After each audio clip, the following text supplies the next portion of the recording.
दूर दराज के क्षेत्र में जब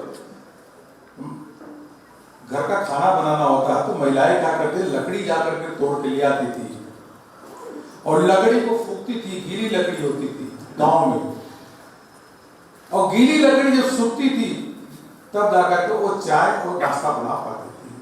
कितना धुआं अंदर जाता था। लेकिन देश का दुर्भाग्य ही तो था, कांग्रेस ने 6 दशक से राज किया देश में, लेकिन गरीबों को गैस नहीं दे सकी। ये मोदी जी हैं, 8 करोड़ गैस कनेक्शन दे चुके हैं मुफ्त में, और 1 करोड़ और गैस कनेक्शन का इस बजट में अनाउंसमेंट किया है। गरीब जिन्होंने मोदी जी पे, भारतीय जनता पार्टी पे भरोसा किया, क्योंकि भारतीय जनता पार्टी, हम लोगों का लक्ष्य क्या है, हमारा नीति में क्यों काम करते हैं, हम एकात्म मानववाद की विचारधारा को अपना करके उस पर काम करते हैं और अंत्योदय के लक्ष्य की प्राप्ति के लिए। गरीब का भला हो, गरीब खुशहाल हो, उसके जीवन स्तर में सुधार है, इसलिए तो आखिर हम काम करते हैं। समाज एक रहे, समाज खुशहाल रहे, प्रदेश और देश का विकास हो, यही इसीलिए हम राजनीति में काम करते हैं।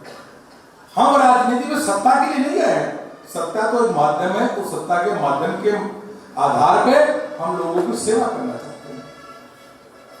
देश की आजादी के बाद 6 दशक हो गए, गांव में अगर किसी गरीब को अगर बीमारी लग जाए, इफ इज नॉट वेल, तो क्या करें, उसके पास इतना पैसा नहीं होता कि जाकर के वो अस्पताल में इलाज करा सके। या तो वह अगर जमीन होगी तो जमीन गिरवी रख के जाकर के ऑपरेशन कराएगा, अगर ऑपरेशन कराना हो, अगर उसके पास पैसा नहीं है तो तड़प करके मर जाएगा, लेकिन वह ऑपरेशन नहीं करा पाएगा। यह देश के आजादी के बाद 60 साल जो कांग्रेस ने राज किया उसकी स्थिति है। लेकिन इन गरीबों की चिंता कौन किया? इन गरीबों की चिंता प्रधानमंत्री मोदी जी ने किया। आयुष्मान भारत की योजना दिया करके कि हर गरीब को 5 लाख रुपए का स्वास्थ्य कार्ड दिया जाएगा। 1.5 करोड़ लोग इलाज भी करा चुके हैं। वह गरीब प्राइवेट में भी, सरकारी में भी और प्राइवेट में इलाज करा सकता है। यह मोदी जी योजना लेके आए। यह इसलिए क्योंकि उन्होंने गरीबी देखी है, गरीबों की पीड़ा समझी है। गरीबी क्या होती है वो जानते हैं। यह राहुल गांधी या उनके प्रदेश के यहाँ के नेता भी, जो प्रदेश अध्यक्ष भी है, इन्होंने क्या गरीबी जानी है? तो राहुल गांधी जी सोने का चांदी का चम्मच लेकर के पैदा हुए, गरीबी कभी गरीबों की पीड़ा नहीं देखी। तो जिस प्रकार से जनता ने भरोसा किया, वह एक एक करके मोदी जी उसको पूरा कर रहे हैं। हम कह सकते हैं कि 130 करोड़ देश का उन पर भरोसा है। कोई भी निर्णय ले, लोगों को लगता है मोदी जी ने निर्णय लिया तो यह सही ही होगा, यह लोगों को है। अगर उन्होंने निर्णय लिया ना, सही ही होगा। यह देश के नेतृत्व पे भरोसा होना चाहिए, वो जो भरोसा है, क्योंकि हमारा ग्राफ बढ़ रहा है और बाकी जेडीएस का ग्राफ धीरे धीरे गिर रहा है। बढ़ता हुआ ग्राफ और ऊपर जाएगा और गिरता हुआ ग्राफ जो है उनका और अधिक गिरेगा। मुझको नहीं लगता कि देश के किसी अन्य राज्य में इस प्रकार से इस टेन्योर में इतनी बड़ी संख्या में अलग अलग जिलों से आए हुए संयोजक और सहसंयोजक जो विभिन्न प्रकोष्ठ के हैं, ऐसी बड़ी बैठक हुई है। इसलिए मैं प्रदेश नेतृत्व को, प्रदेश के संगठन को सबसे पहले मैं बधाई देना चाहूंगा कि इतनी बड़ी प्रकोष्ठ की बैठक जो आप की है, आपका अभिनंदन है। और इन प्रकोष्ठ के जो संयोजक सहसंयोजक है, उनके कार्य के आधार पे मुझे पूरा विश्वास है कि आप सब लोग जिस प्रकोष्ठ के संयोजक, कन्वीनर और को कन्वीनर हैं, उन वर्गों में जाकर के काम करेंगे, उन लोगों को पार्टी से जोड़ेंगे और उन लोगों को जोड़ करके भारतीय जनता पार्टी का जो संगठन है हर बूथ पे मजबूत करेंगे, ऐसा मुझे पूरा विश्वास है। प्रकोष्ठ की गठन इसलिए होता है, कोई टीचर सेल है, ट्रेडर सेल है, प्रोफेशनल सेल है।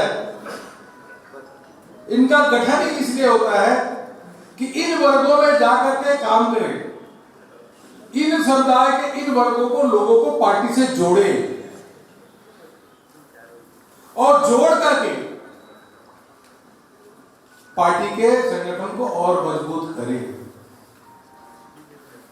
हमारे लिए बहुत ही प्रतिकूल वातावरण है,